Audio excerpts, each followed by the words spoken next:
नमस्कार दोस्तों, स्वागत है आप सभी का इंडिया फर्स्ट यूट्यूब चैनल पे। इस वीडियो में हम बात करने वाले हैं कई बड़ी और लेटेस्ट अपडेट के बारे में। जैसा कि दोस्तों आप जानते हैं, किसी भर्ती संबंधित कोई भी जानकारी होती है आप सभी को ऑनलाइन इंडिया फर्स्ट चैनल के माध्यम से दी जाती है। इस वीडियो में भी हम बात करेंगे कई बड़ी और लेटेस्ट अपडेट के बारे में। तो चलिए दोस्तों वीडियो शुरू करते हैं। वीडियो को लाइक कर दें और शेयर कर दें, चैनल को सब्सक्राइब करके बेल आइकन को दबा लें, जिससे कि आपको रियल ऑथेंटिक जानकारी online India first YouTube channel के माध्यम से सबसे पहले मिलती रहे।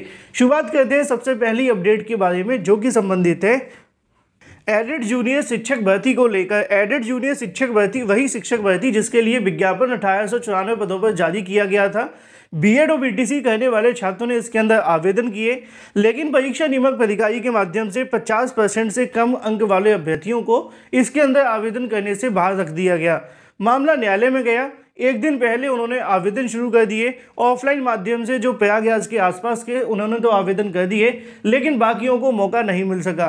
इसी तरीके से फिर डबल गोली को लेकर मामला फंसा। फिर अलग अलग प्रकार के मामले, चाहे वो धांधली को लेकर हो या भ्रष्टाचार को लेकर, लगातार एडेड जूनियर के अंदर लगते गए। अब यहाँ पे एडेड जूनियर शिक्षक भर्ती को लेकर अभ्यर्थी अपनी नियुक्ति का इंतजार कर रहे हैं, क्योंकि एडेड जूनियर को लेकर सारा का सारा जो प्रोसेस है वो कंप्लीट हो चुका है परिणाम जारी करने के बाद में। अब बचता क्या है, शिक्षा निदेशालय के माध्यम से मेरिट लिस्ट बनाई जाती है, कट ऑफ बनाई जाती है और फिर उसके बाद में काउंसलिंग करके छात्रों को नौकरी दे दी जाती है। लेकिन अब इस मौके पर आने के बाद से एडेड जूनियर शिक्षक भर्ती को लेकर रद्द करने की जो मांग है वो उठने लगी है। ये जानकारी कल भी अलग अलग समाचार पत्रों में देखने के लिए मिली थी, और आज आप सभी अगर देखेंगे दैनिक जागरण के अंदर भी इस प्रकार के मामले फिर से देखने के लिए मिले हैं। और ये जो मामला है वो एडेड जूनियर शिक्षक भर्ती को रद्द करने को लेकर है। एडेड जूनियर हाई स्कूल शिक्षक भर्ती 2021 के संशोधित परिणाम घोषित होने के बाद में उलझी है।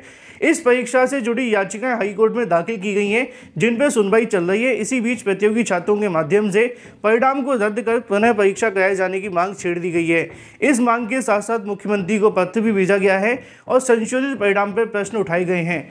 प्रधानाध्यापक के 390, सहायक अध्यापक के 1504 पदों के लिए परीक्षा 17 अक्टूबर को करवाई गई थी। इसका परिणाम 15 नवंबर को घोषित हुआ, लेकिन कुछ अभ्यर्थियों कम अंक देने के बाद आरोप लगा तो मामला हाईकोर्ट में गया। फिर मामले को लेकर दोबारा से परिणाम संशोधित हुआ और अब सब कुछ हो जाने के बाद एक बार फिर से मामला आप सभी के सामने है, परीक्षा रद्द करने के संबंध में। हालांकि आप जानते हैं कि बहुत सारे अभ्यर्थी इस बात को लेकर सपोर्ट करेंगे, कुछ अभ्यर्थी कहेंगे परीक्षा रद्द नहीं होनी चाहिए। लेकिन उत्तर प्रदेश की हर भर्ती में धांधली भ्रष्टाचार होते हैं, कोई भर्ती नहीं छुपी है, चाहे 69,000, 68,000, यूपीएसआई, दरोगा भर्ती, लेखपाल या कोई भी भर्ती उठाकर देख लो, तो एडेड जूनियर भी उनमें से ही है। चलिए बात कर लेते हैं अपनी अगली अपडेट के बारे में, जो कि संबंधित है उत्तर प्रदेश के अंदर प्राथमिक स्कूलों के बारे में। साथ ही अगर बात की जाए 69,000 की नई चयन सूची के बारे में, क्योंकि इसको लेकर भी बहुत सारी चीज़ें आप सभी के सामने अब निकल कर आना शुरू हो गई हैं। अगर बात की जाए उत्तर प्रदेश के 17,000 प्राथमिक शिक्षकों पर कार्रवाई के बारे में, तो इसकी जानकारी अलग अलग समाचार पत्रों के माध्यम से दी गई है। उत्तर प्रदेश का बेसिक शिक्षा विभाग किसी न किसी कारण से हमेशा से सुर्खियों में देखने के लिए मिलता है, या तो उसकी भर्तियों को लेकर हो या फिर उसके अंदर चल रहे विवाद के बारे में। एक बार फिर से उत्तर प्रदेश के बेसिक शिक्षा विभाग के अंदर परिषदीय विद्यालयों के अंदर इस प्रकार के मामले देखने के लिए मिले हैं। मैंने आप सभी को जानकारी भी दी थी कि उत्तर प्रदेश के बेसिक शिक्षा विभाग के अंदर 16,706 ऐसे शिक्षक हैं जो कि दिसंबर से लेकर मार्च तक यहाँ पे कहीं ना कहीं अनुपस्थित पाए गए थे। हालांकि फरवरी तक का वो डाटा था। इसके अंदर जानकारी आपको देखने के लिए मिलेगी। परिषदीय विद्यालयों में शिक्षकों को बिना छुट्टी गायब रहने का सिलसिला जारी है। बेसिक शिक्षा विभाग ने मार्च में अनुपस्थित ऐसे शिक्षकों को 15 को यहाँ से कहीं ना कहीं निलंबित कर दिया गया है और 1371 का वेतन रोका गया है। अन्य शिक्षकों पर भी कार्रवाई को लेकर जो निर्देश हैं वो दिए गए हैं। कुल मिलाकर उत्तर प्रदेश के अंदर जो शिक्षक अनुपस्थित मिले हैं उनकी संख्या 16,706 है, जिनमें से लगभग 1,400 के ऊपर कार्रवाई शुरू हो गई है, क्योंकि अलग अलग जिलों के माध्यम से की जाएगी और ये यहाँ पे लखनऊ के माध्यम से देखने के लिए मिली है। इसी तरीके से अगर बात की जाए बाकी के बचे हुए 683 और भी जो शिक्षक हैं जिनसे स्पष्टीकरण मांगा गया है कि वो यहाँ पे अनुपस्थित कैसे मिले, तो फिलहाल प्रदेश के अंदर जो 16,706 अनुपस्थित मिले थे उनके ऊपर कार्रवाई शुरू हो चुकी है, जिनमें से 15 को निलंबित कर दिया गया है और 1371 का वेतन रोक दिया गया है। अगर बात की जाए 69,000 प्राथमिक शिक्षक भर्ती के बारे में, जिसको लेकर अभ्यर्थी लगातार सवाल पूछते रहते हैं कि 69,000 शिक्षक भर्ती को लेकर नई चयन सूची जारी करने के संबंध में जो आदेश हाईकोर्ट के माध्यम से दिया गया था, अब उसको लेकर क्या अपडेट है। तो जैसा कि आप जानते हैं कि 69,000 शिक्षक भर्ती की नई चयन सूची जारी करने के लिए 3 महीने का समय हाई कोर्ट के माध्यम से दिया गया था। इसी बीच सरकार के माध्यम से अधिकारियों की तरफ से जवाब दिया गया था कि वो इस मुद्दे को लेकर जो भी न्याय विभाग के माध्यम से आदेश मिलेगा उसके आधार पर काम करेंगे। लेकिन इसी बीच चुनावी आचार संहिता भी लागू हो गई।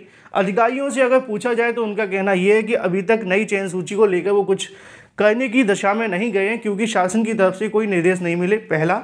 दूसरा, नई चयन सूची को लेकर शासन कुछ कर था उससे पहले ही छात्रों के माध्यम से 69,000 शिक्षक भर्ती के हाईकोर्ट के आदेश को डबल बेंच में चुनौती दे दी गई है।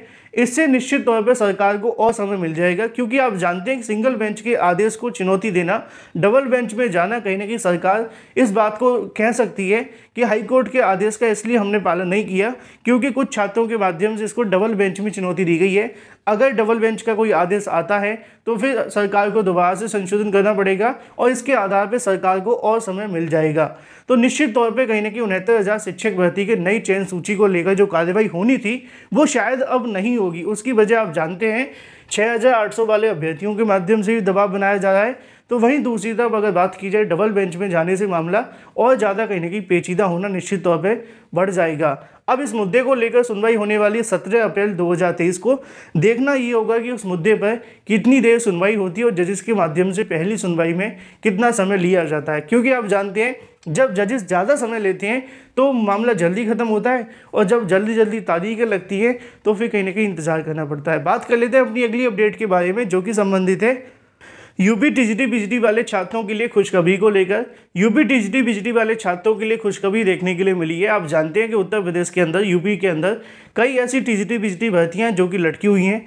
चाहे अगर बात की जाए 2016 की भर्ती के बारे में या 2021 की भर्ती, 2013 की भर्ती, 2011 की भर्ती और 2022 की भर्ती, जिसका विज्ञापन भी हाल ही में निकाला गया है, उसी के संबंध में यहाँ पे दोस्तों आप सभी को देखने के लिए मिलेगा। अगर बात की जाए शिक्षक समायोजन की जो रिपोर्टें मांगी गई है, सहायता प्राप्त माध्यमिक विद्यालयों में प्रशिक्षित स्नातक जिसको टीजीटी कहते हैं और प्रवक्ता जिसको पीजीटी कहते हैं, 2021 में चयनित शिक्षकों के समायोजन के लिए संयुक्त शिक्षा निदेशकों से रिपोर्ट मांगी गई है। शिक्षा निदेशालय में उप शिक्षा निदेशक प्रमोद कुमार ने 12 अप्रैल को सभी को पत्र लिखकर 17 अप्रैल तक शिक्षकों की सूची मांगी है जो किन्हीं कारणवश कार्यभार ग्रहण नहीं कर सके हैं या फिर उनका कार्यभार ग्रहण नहीं करवाया गया है। क्योंकि आप जानते हैं यहाँ पे जो भी पद खाली बचेंगे वो वेटिंग लिस्ट से भरे जाएंगे। कई अभ्यर्थियों के माध्यम से चयन बोर्ड, इसके अलावा शिक्षा निदेशालय जाकर ज्ञापन भी सौंपा गया था कि टीजीटी पीजीटी 2021 को लेकर जो वेटिंग लिस्ट है उसको भरा जाए, लेकिन कहीं ना कहीं समायोजन से संबंधित जो रिपोर्ट है वो शासन को नहीं मिली थी, जिसके चलते प्रोसेस शुरू नहीं हो पा रहा था। अब उनके लिए अच्छी खबर ये है कि यहाँ से आदेश जारी कर दिया गया है। बात कर लेते हैं अपनी अगली अपडेट के बारे में, जो कि संबंधित है 10,000 पदों पर निकली भर्ती के बारे में। 10,000 पदों पर भर्ती का विज्ञापन जारी किया गया है, जो कि विशेष सर्वेक्षण कानून को, इसके अलावा अन्य पदों के लिए है। इसमें आपके पास ग्रेजुएशन होनी चाहिए या फिर इसके अलावा कुछ और जैसे कि बीटेक या फिर इसके अलावा पॉलिटेक्निक है, तब भी आप इसके लिए आवेदन कर सकते हैं। यहाँ पे आपको देखने के लिए मिल जाएगा 25 से लेकर 59,000 रुपये का आपको वेतन मिलेगा।